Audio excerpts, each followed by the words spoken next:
Pak Sukidi, narasi politik Machiavelli makin kerap dibahas begitu ya Pak belakangan ini, meski doktrin politiknya itu menghalalkan segala cara untuk berkuasa. Tentu saja politik Machiavelli ini bertentangan dengan demokrasi Pancasila begitu. Tetapi pertanyaannya, apakah benar Pak perilaku elit politik bahkan pemimpin bangsa kita saat ini makin mirip dengan tulisan Machiavelli pada 5 abad yang silam itu?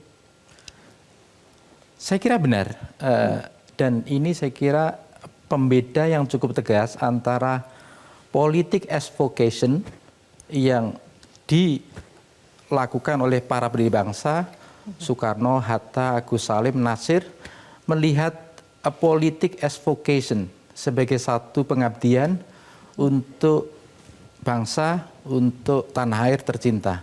Apa yang terjadi sekarang sebenarnya politik semata-mata sebagai domain pertarungan kekuasaan. Dan pertarungan kekuasaan itulah ciri khasnya itu dilepaskan dari standar moral, etika, dan nilai luhur bangsa.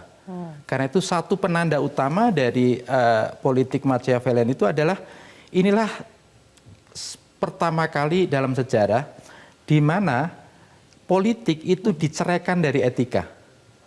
Sehingga domain politik dan kekuasaan itu adalah domain pengkhianatan, domain kelicikan, domain kemunafikan. Sementara moralitas itu dilempar jauh, dikesampingkan jauh. Nah ini tanda politik Machiavelli sebenarnya bekerja dalam kepemimpinan politik kita.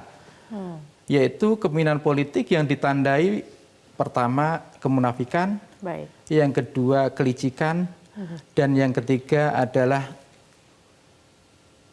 aspek yang terkait dengan hipokrisi itu sendiri. Dan memang Machiavelli memberikan nasihat kepada sang pangeran agar menjadi seorang hipokrit dan seorang pembohong. Itu pertama. Nasihat kedua, agar untuk mencapai hal besar, sang pangeran belajar untuk menipu. Dan yang ketiga, sang pangeran diberikan nasihat untuk punya alasan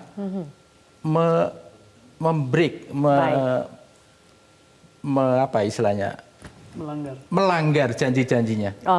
Dan itu 3 nasihat itu sebenarnya terbukti pada politik kita akhir-akhir ini yang memang ditandai pada kemunafikan. Ini tentu saja menimbulkan rasa keprihatinan juga ya kalau melihat keadaan itu terjadi di masa saat ini.